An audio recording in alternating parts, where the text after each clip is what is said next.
ছুরি বাজালেই যদি রান্না হয়ে যেত আর সিটি মারলেই যদি মেয়েরা প্রেমে পড়তো তাহলে এই কাজটা প্রত্যেকেই করতো যে যার জায়গা থেকে। অনেকেরই ধারণা রান্না করতে 2টা 3টা তুড়ি মারলেই রান্না শেষ। অনেকেই বলে থাকেন এই কথাটা, কিন্তু অবভিয়াসলি কি তাই? হ্যালো এভরিওয়ান, ওয়েলকাম করছি আমার একটা ভিডিওতে। আশা করি আপনারা সকলে অনেক অনেক অনেক বেশি ভালো আছো। আমিও ভালো আছি। দেখতেই পেয়েছো প্রথমেই মুগ ডাল ভাজতে এসেছি, 2 তুড়িতে ভাজা হয়ে গিয়েছে।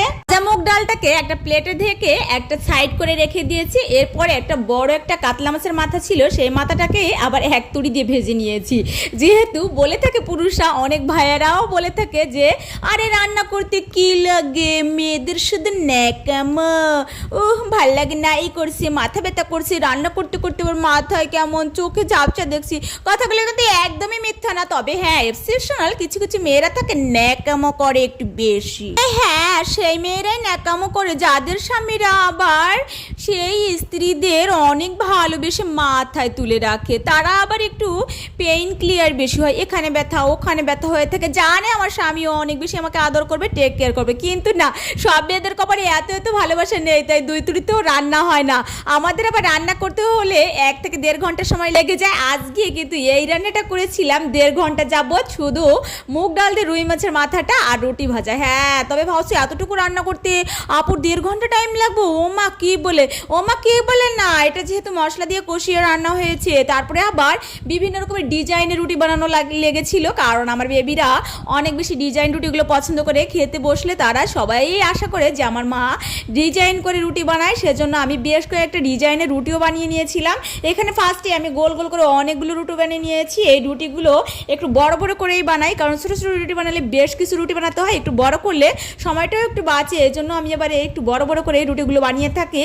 তো মুগ ডাল দিয়ে আগে একদিন মাংস দিয়ে রান্না করেছিলাম, অনেক মজা হয়েছিল, তাই বেবিদের ইচ্ছা ছিল আবার একটু মুগ ডাল খাবে। কিন্তু আজকে আর মাংস না, আজকে মাছের মাথা দিয়ে রান্না করেছি, আর এখানে কিছু কারি পাতা দিয়ে দিয়েছি। কারি পাতার ফ্লেভারটা মুগ ডালের সাথে অনেক বেশি টেস্টি হয়। হ্যাঁ, এই কারি পাতাগুলো আমি ভারতের থেকে এনেছিলাম, বড় 1 প্যাকেট। এখানে অল্প একটু দিলেই অনেক বেশি ফ্লেভার হয়ে যায়, সেজন্য আমার গড়ে 1 বছর প্রায় চলে যাবে, কারণ সব ডালের সাথে আমি আবার এই কারি পাতাটা ব্যবহার করি না। দেখো, আমি বেশ কয়েক পদের রুটি বানিয়ে নিয়েছি ডিজাইনের।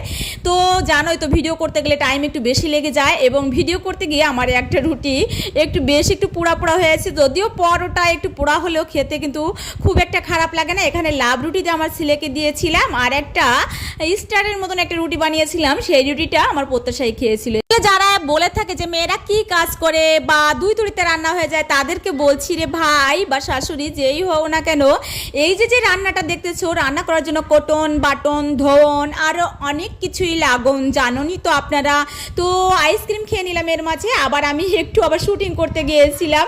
যাই হোক, আমার ভিডিও যদি ভালো লেগে থাকে আমার ভিডিওর সাথে বন্ধুত্ব করে নেবেন, আর একটা লাইক কমেন্ট শেয়ার করতে কিন্তু ভুলবেন না। এই তো আমি আবার ওখানে যেখানে শুটিং করতে গিয়েছিলাম সেখানে 1 প্যাকেট বিরিয়ানি দিয়েছিল, একটু স্যালাড দিয়েছিল, আর একটু মিষ্টি দই দিয়েছিল, কিন্তু বেশ ভালোই লেগেছিল। এই যা কথা বলতে বলতে ভিডিও শেষ হয়ে গেছে। ভিডিও ভালো লাগলে আমার ভিডিওর সাথেই থাকবেন। দেখাবেন নেক্সট ভিডিওতে, পাবেন। Take care.